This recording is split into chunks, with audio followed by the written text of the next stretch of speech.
Good evening, ghoulies and ghosties and long-leggedy beasties. This is Alex, coming at you from the underworld, and welcome back to another episode of...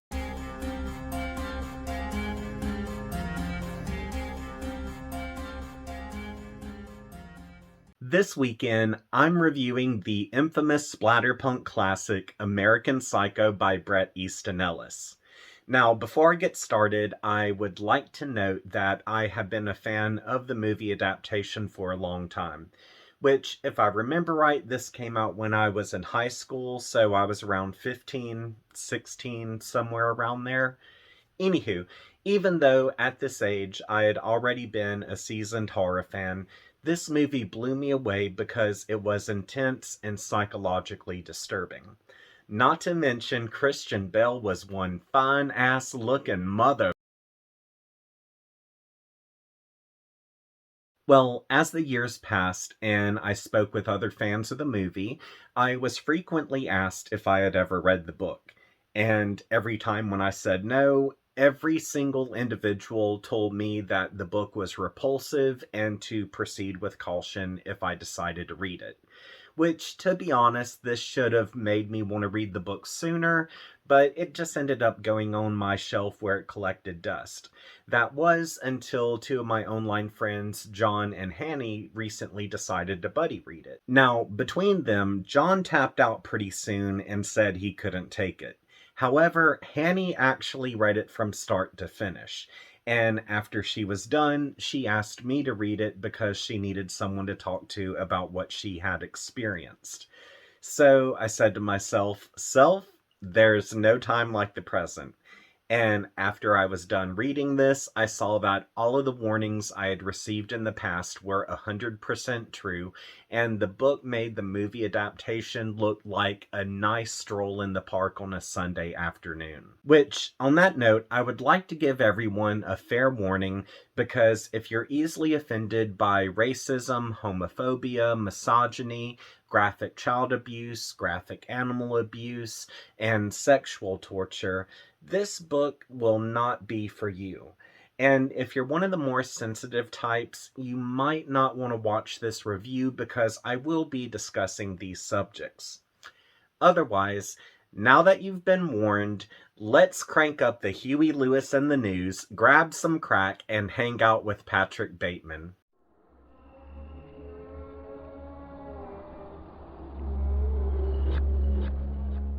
American Psycho by Bret Easton Ellis is told in a first-person perspective from a young Wall Street investment banker named Patrick Bateman.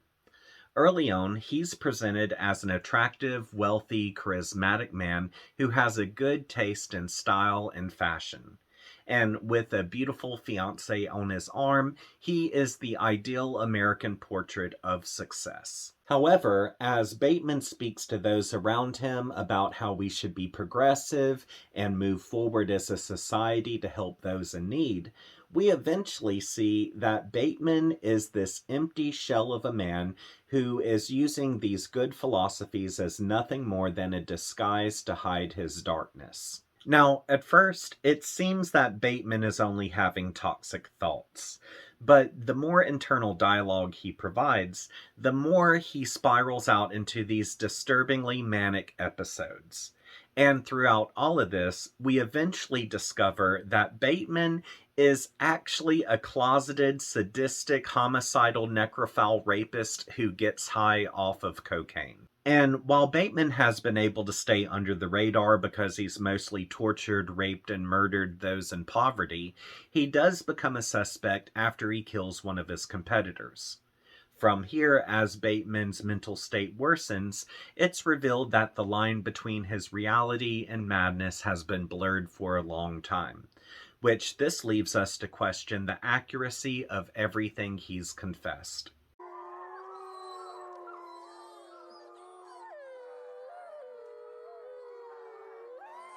Listed as the 53rd most banned and challenged book by the American Library Association, American Psycho was published in 1991. Originally, the book was to be published by Simon & Schuster. However, the publishing house changed their mind due to what they claimed to be aesthetic differences. Following their decision, the CEO of Simon & Schuster explained, "It was an error of judgment to put our name on a book of such questionable taste." Ellis's literary agent, Amanda Urban, said she knew of no other case in which a manuscript by a well-known author was not released after it was accepted, legally vetted, and listed in the publisher's catalog, especially since the publisher had paid the author in advance. During this time, artist George Corsillo, who had created jackets for Ellis's previous books, became so disgusted after reading American Psycho that he ripped up his contract and refused to produce for this book. Entertainment Weekly reported, after being dropped by Simon & Schuster, Sonny Mehta, president and editor-in-chief of Konoff, published American Psycho at Vintage Books, and while Ellis was able to keep his $300,000 advance from Simon & Schuster, his new deal with Vintage reportedly paid an additional $350,000. Prior to its release, Ellis had received 13 death threats, and due to this, he had to sign a declaration stating he had read all threats, and if someone did murder him, his parents couldn't sue the publisher. Fun facts! For those who are wondering, here's how American Psycho came to be. In a 2023 article from South Bank Center, Ellis explained that prior to writing American Psycho, he had originally set out to write something much more realistic, where the concept was to simply focus on the life of a yuppie banker on Wall Street. But while he spent time conducting research with these types of bankers, he noticed their obsession with one-upsmanship. This detail, combined with Ellis's isolation, transformed his original idea. From there, he had read criminology textbooks as well as books about the psychology of serial killers. Ellis explained in a 2010 interview, "I was living like Patrick Bateman. I was slipping into a consumerist kind of void that was supposed to give me confidence and make me feel good about myself, but it just made me feel worse and worse and worse about myself." This is where the tension of American Psycho came from. When asked about the book's brutality, Ellis explained, "I don't think anyone should be offended by it. In many ways, it's about how horrible serial killers are. I can't understand how women can mistake the book for a how-to on torture and dismemberment." He added, even though it was upsetting to write some of these chapters, Ellis said he felt at the same time that it was vital to the overall texture of the novel, and it would not make sense for me to edit those sections. I would feel I was censoring myself. Now that we have that covered, it's time to move on to the spoilers section, which, if you haven't read this book before, I'm about to reveal some things that could ruin the experience for you.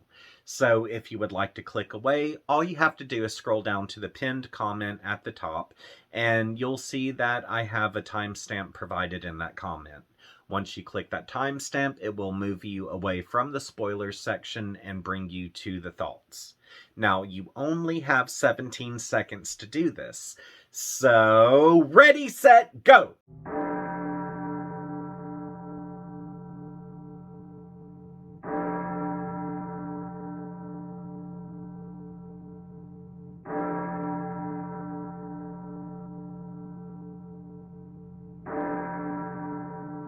Since everyone's had the opportunity to click away, I would like to talk about a few moments that were really disturbing. First up is the homeless man scene. Now, up to this point, Bateman has blended well with others, and he's preached about how we need to help people, we need to find a cure for AIDS, we need to stop environmental damage, we don't need to be racist, so on and so forth. Well, after Bateman has built up this self-righteous image for himself, we meet his dark side where he cheats on his girlfriend, snorts cocaine, has some pretty twisted murder fantasies, and has probably at least killed one person off page. Then, after we see who Bateman really is, this brings us to the homeless man scene, where Bateman is walking around the city on a cold night. And as he's cruising the streets, he comes across this homeless man named Al, whose only companion is his pet dog. Which, at first, Bateman seems like he's actually going to help Al. And because of his sincerity, the stranger feels like his life is about to take a turn for the better. Then suddenly, Bateman's generosity abruptly ends and he becomes degrading and racist. Yet, before Al can comprehend the trouble that he's in, Bateman pulls out a serrated blade and plucks out Al's eyeball. Meanwhile, as Al is freaking out about his injury, Bateman stabs him multiple times in the stomach. Then, as Al's remaining eyeball slides out of its socket, Bateman uses this opportunity to slash the poor man to death. And to finish up the crime, he breaks the front two legs of Al's dog by stomping on them, which in turn, this brutality gives him an endorphin rush. While I knew this moment was going to happen because it was in the movie, the description that Ellis gave was damned intense.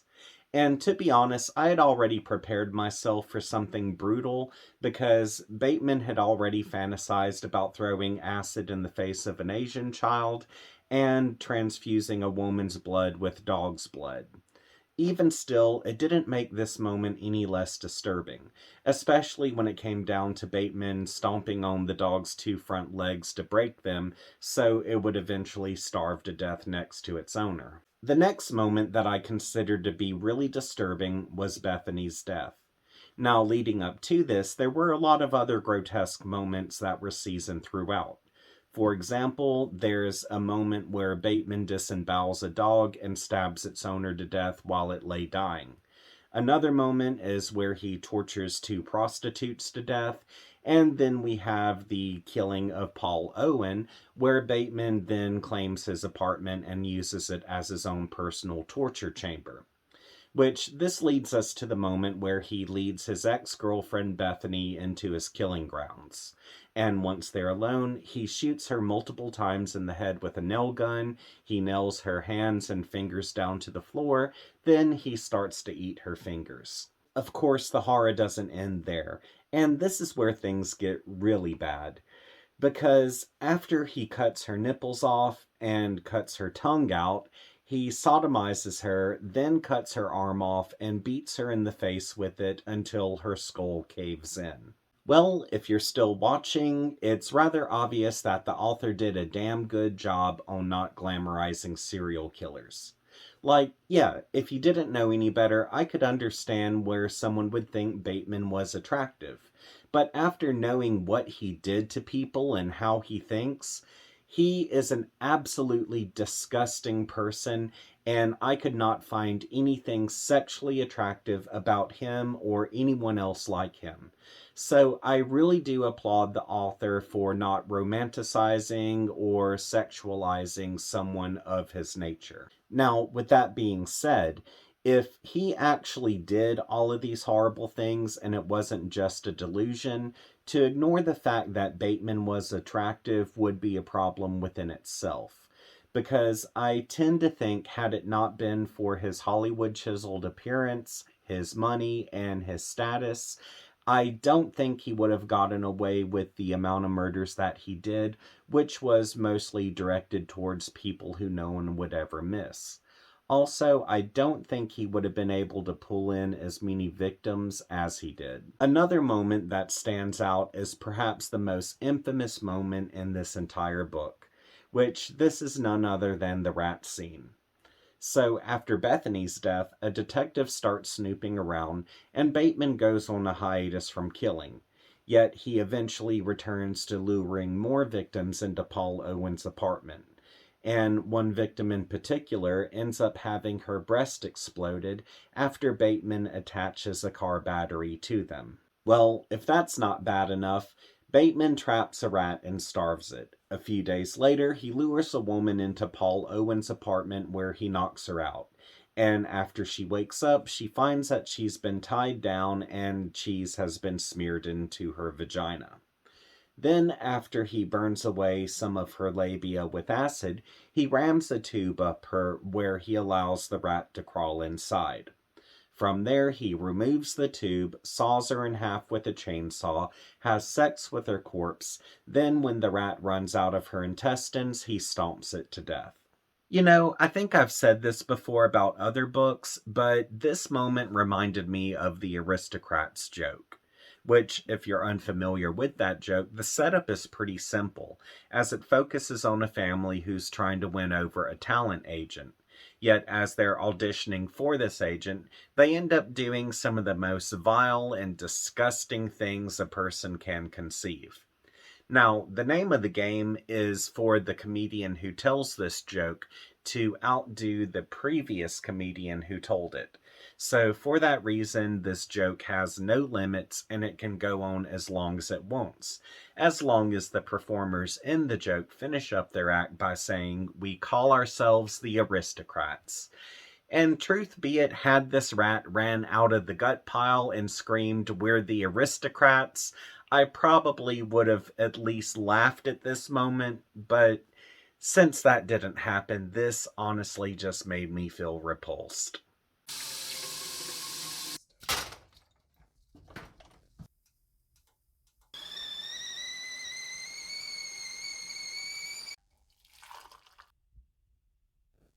I would like to take this opportunity to bitch. Y'all, Patrick Bateman is perhaps the most disgusting literary character I've ever encountered. Like, this sociopathic, superficial asshole is the embodiment of everything that's wrong with high-class society. For example, he's an elitist, materialistic, self-absorbed jerk-off who is a true narcissist. And what I find to be really funny is, even though he thinks his shit don't stink, whenever he meets someone in passing, they never remember his name because he's nothing more than an insignificant yuppie. Also, let's talk about his label obsession. Is this really how rich assholes are? I mean, seriously, this was one of his qualities that was absolutely insufferable. And as he was ranting and raving about his cologne or if his underwear matched his socks, all I could think was, if he was brought down to our level of living, if he had to buy great value anything, he would jump off a damn bridge, which in his case wouldn't be a bad thing. By the way, did I mention he worshipped Donald Trump? So let's get down to the meat of everything. Bateman was nothing more than a racist, homophobic, misogynistic piece of shit. And as far as his homicidal part goes, he reminded me a lot of Dahmer, Gacy, Bundy, Kemper, Ramirez, and a lot of other sick bastards that we have had to suffer through in the past. And because of him reminding me of those pieces of shit, I found him to be just as repulsive as them. Now, with that said, there is the possibility that Bateman is simply batshit crazy and none of this ever happened. It was honestly just nothing more than a delusion, such as him imagining the anthropomorphic park bench chasing him down the street, or the ATM telling him to feed it a cat. Even still, with his mental illness aside, he is still a disgusting piece of shit because his morals absolutely show everything that is wrong with the elitist class. American Psycho by Bret Easton Ellis is a satirical horror novel that can easily be called allegorical, transgressive, and postmodern. And while this book presents perhaps the most despicable narrator I've ever met, it focuses on being detached from reality, consumerism, life in the 80s, inherited mental illness, racism, misogyny, and homophobia. Character-wise, Patrick Bateman and the majority of people he hung out with were absolutely disgusting. And this is because of their materialism, bigotry, and elitism. Which, to be honest, I think the author knew exactly what he was doing when he created these characters, and he created them in a way where we are not supposed to like them or look up to them. Among everyone, I noticed where Patrick Bateman was an allegorical character who personified corporate greed. And because of what happens at the end, I tend to think maybe this is a cautionary tale where we're being warned if something isn't done about corporate greed, it will only continue to get out of control. Also, while on the subject of Bateman, I would like to note that he's really not a reliable character due to his mental illness, which I'm assuming is schizophrenia. So, for that reason, it's hard to determine what's real and what's a delusion. However, despite what Bateman did or didn't do, it's without a doubt that he is an empty vessel and he's a sociopath. Which, in my opinion, I think this is why he's so obsessed with things like music and the Patty Winter Show, because he's using pop culture as a conversation piece, so it seems like he can fit in with the rest of society. Aside from that, I really felt like it was humorous and sad that Bateman could never really measure up. For example, even though he was successful, he wasn't Paul Owen successful. And even though he could get into fancy restaurants, he couldn't get into Dorsia. Or better yet, like the business card scene, which, lack for a better word, feels like it was a dick measuring contest, Bateman eventually saw that he wasn't the biggest in the room.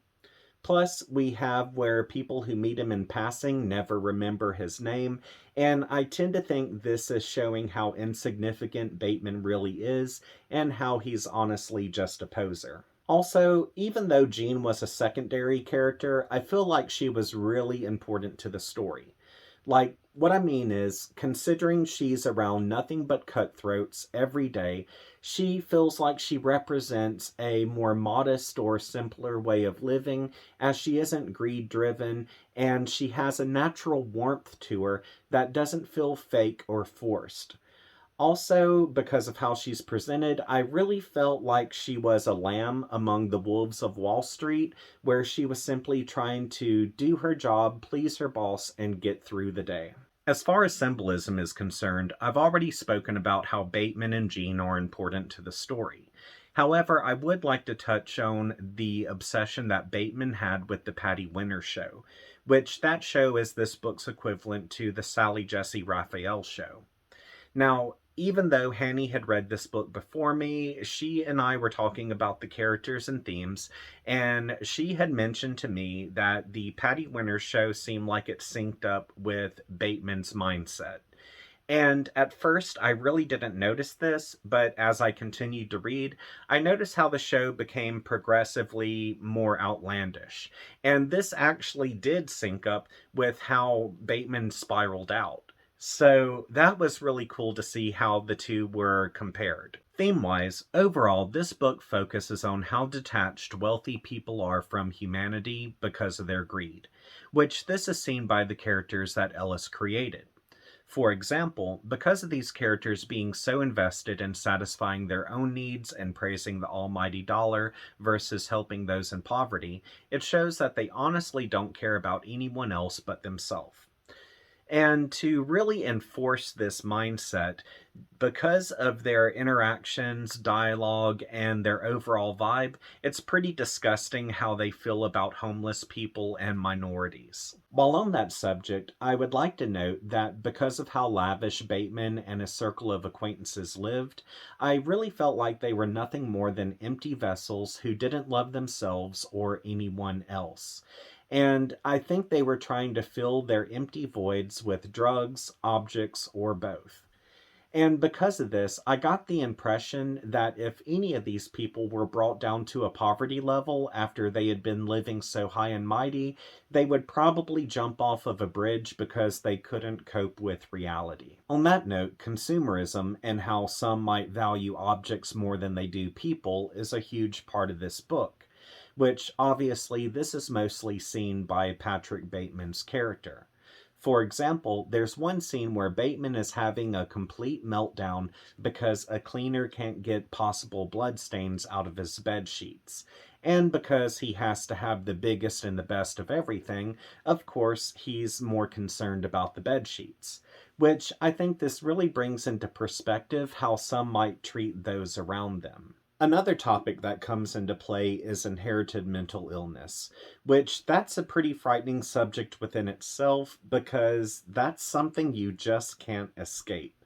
And even though this topic isn't very heavy throughout the book, it is mentioned that Bateman's mother has been institutionalized over the years due to her mental illness.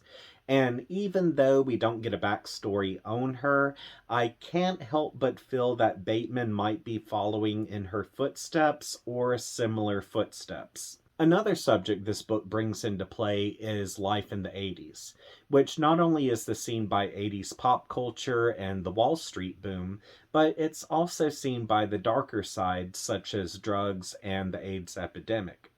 Now, as far as drugs are concerned, there's quite a few characters in this book who love cocaine, Patrick Bateman being one of them.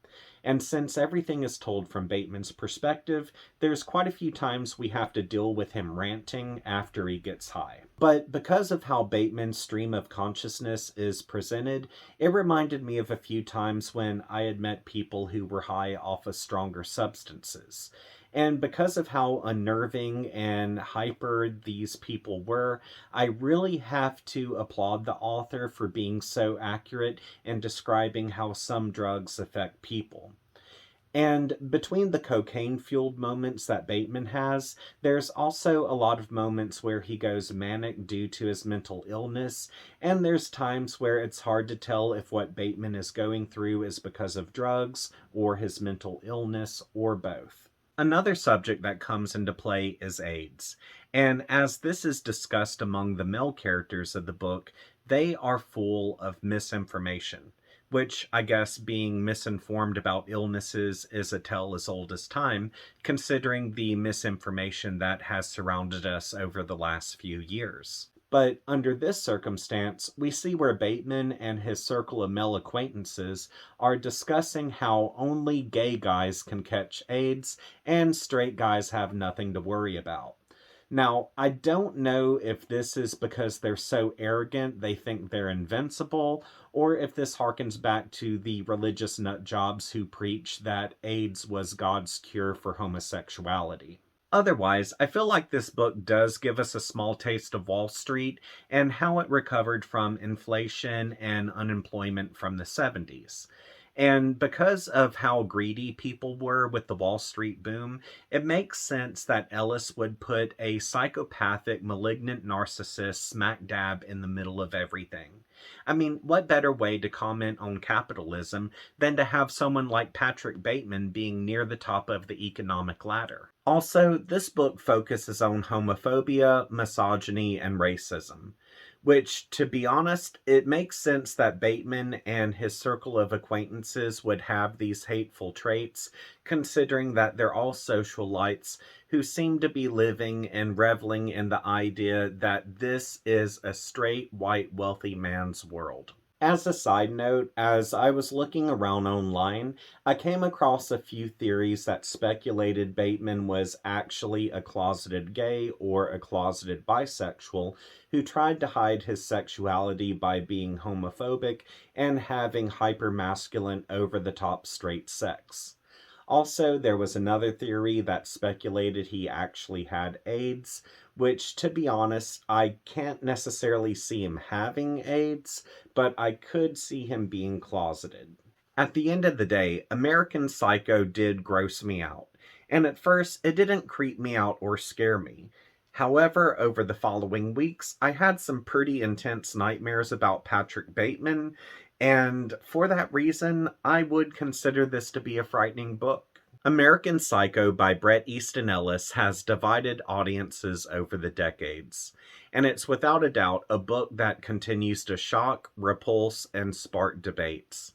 And while I rarely use this word, this book truly is filth. But I don't mean that in a bad way, because I do feel like the filth was justified, and in circumstances like this, filth can be art. Also, even though I had to put the book down a few times to take a breather, I feel like the author provided us a good example of how a character spiraling out of control is done right. And even though this book was written in 1990, I feel a lot of its subjects are still relevant today. So, overall, if you are looking for a no-limit slasher that is a good character study and it packs in the social commentary, then I do highly recommend American Psycho. Well, now that we're at the end of this episode, I would like to thank these amazing people for contributing to my Patreon account. As you can tell, some of the names listed here are creators, so be sure to check out their work. And if you would like to contribute to my Patreon account as well, I have a link available in the description section of this episode, where for $5 a month, I'll give you a shout out at the end of my videos. And if there is a profession you would like for me to tie to your name, just let me know and I'll include that as well. Also, I do have a $10 tier available where for $10 a month, I'll still give you this shout out, but I do creepy photography on the side. So at the beginning of every month, I'll send you over one of my creepy photos. From there, you can print it off and do whatever you like with it. So if you're able to do this, that's awesome. If not, no sweat. I just hope you return to this channel so we can have a good time together. Also, if you would like to hit me up on social media, links to my Facebook, Twitter, TikTok, and Instagram are all available in the description section of this episode. And if you have not subscribed to this channel, be sure to subscribe because I have more book reviews coming in the near future. So until we see each other again, have a great week and sweet nightmares.